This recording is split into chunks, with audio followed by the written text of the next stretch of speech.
Share market learning এবং trading সাইকোলজির আরও একটা ভিডিওতে আমি সৌররঞ্জন গঙ্গোপাধ্যায় আপনাদের সবাইকে স্বাগত জানাচ্ছি। চলুন ভিডিওটা শুরু করি। আচ্ছা, আপনারা কোনোদিন ঘুড়ি উড়িয়েছেন?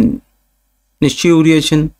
তা ঘুড়ি যখন আকাশে থাকে, যখন সুতো দেখবেন দু রকম অবস্থায় থাকে। কোনো সময় খুব টান টান অবস্থায় থাকে, কোনো সময় একটু ঢিলে অবস্থায় থাকে। যদি খুব টান টান থাকে তার মানে বায়ুর প্রেশারটা রয়েছে, চাপ রয়েছে, বায়ুর প্রবাহ রয়েছে, তত্তর করে ঘুড়ি আমার উঠবে। একটু একটু করে হালকা হাতে আপনি কি করছেন, সুতোটাকে টানছেন।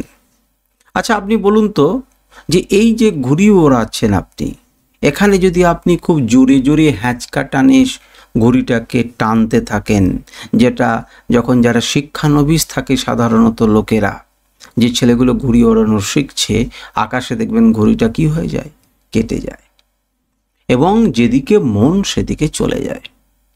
তার মানে ঘুড়িটাকে যদি আপনি হ্যান্ডেল করতে না পারেন, সঠিকভাবে সঠিক সময়ে সঠিক চাপ যদি না দিতে চান, যদি বেশি টান দিতে যান, তাহলে ঘুড়িটা কি হবে, দ্রুত ছিঁড়ে যাবে।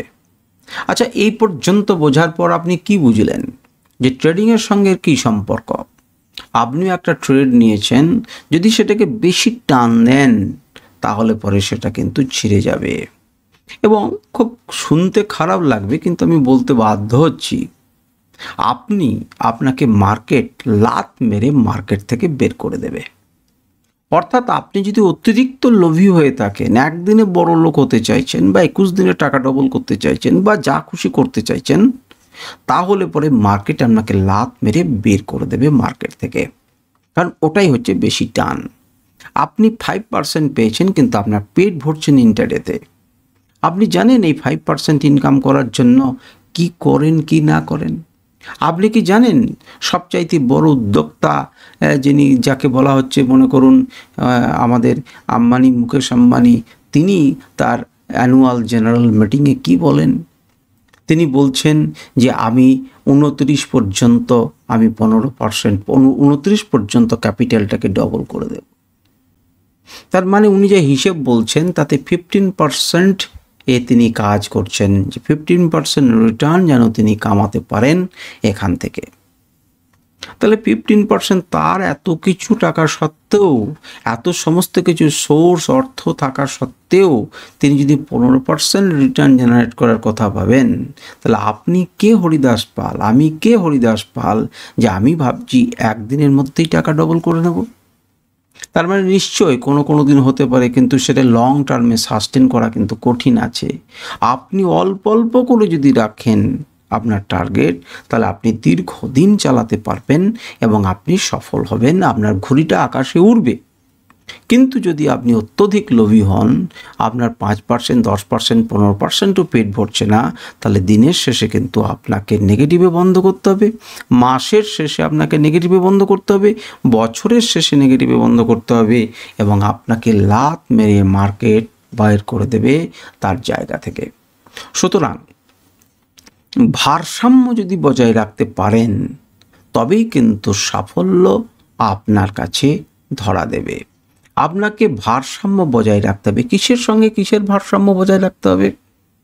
আপনাকে প্রফিট কতটা করছেন, কতটা লস করার জন্য ঝুঁকি নিয়েছেন, তার ভারসাম্য আপনাকে বজায় রাখতে হবে। আপনাকে বজায় রাখতে হবে ট্রেডের সংখ্যা, তার সঙ্গে আপনার প্রত্যেক দিনের একটা, যে কত পরিমাণ ট্রেড আপনি নেবেন, কত ক্যাপিটালের ওপরে নিচ্ছেন, কত স্টপ লসের ওপরে নিচ্ছেন, তার একটা ভারসাম্য আপনাকে বজায় রাখতে হবে। অর্থাৎ ঝুঁকির সঙ্গে আপনাকে নাম্বার অফ ট্রেডসের একটা সম্পর্ক রয়েছে, সেটাকে কিন্তু আপনাকে বজায় রাখতে হবে। অর্থাৎ আপনি যদি এইগুলোকে না করে উঠতে পারেন, তার পরিবর্তে কেবলমাত্র টান দিচ্ছেন, তাহলে ঘুড়িটা কিন্তু ছিঁড়ে যাবার জোগাড়। আশা করি আপনি বুঝতে পারছেন আমি কি বোঝাতে চাইছি। অতিরিক্ত লোভী না হতে বলছি। ছোট ছোট পরিমাণকে টার্গেট করুন, রিয়েলিস্টিক ডিমান্ড করুন মার্কেটের কাছ থেকে, আপনি সেই ডিমান্ডটাকে পুরো করুন, আপনি নিয়ে নেন প্রফিট, মার্কেটকে হাসি মুখে ছেড়ে দিয়ে আপনি বিদায় নিন, নিজের মতো করে নিজে কাজ করুন, আবার পরের দিন আসুন এবং আবার সেই নির্দিষ্ট পরিমাণ প্রফিট নিন, মার্কেটকে ভালোবাসা জানান, মার্কেট থেকে সরে যান। এই হচ্ছে নিয়মিত প্রসেস। আপনি যদি এটাকে পালন করেন আপনি সফল হবেন, আপনার ঘুড়ি আকাশে উঠতে থাকবে, আপনি ট্রেডিংয়ে সফল হবেনই।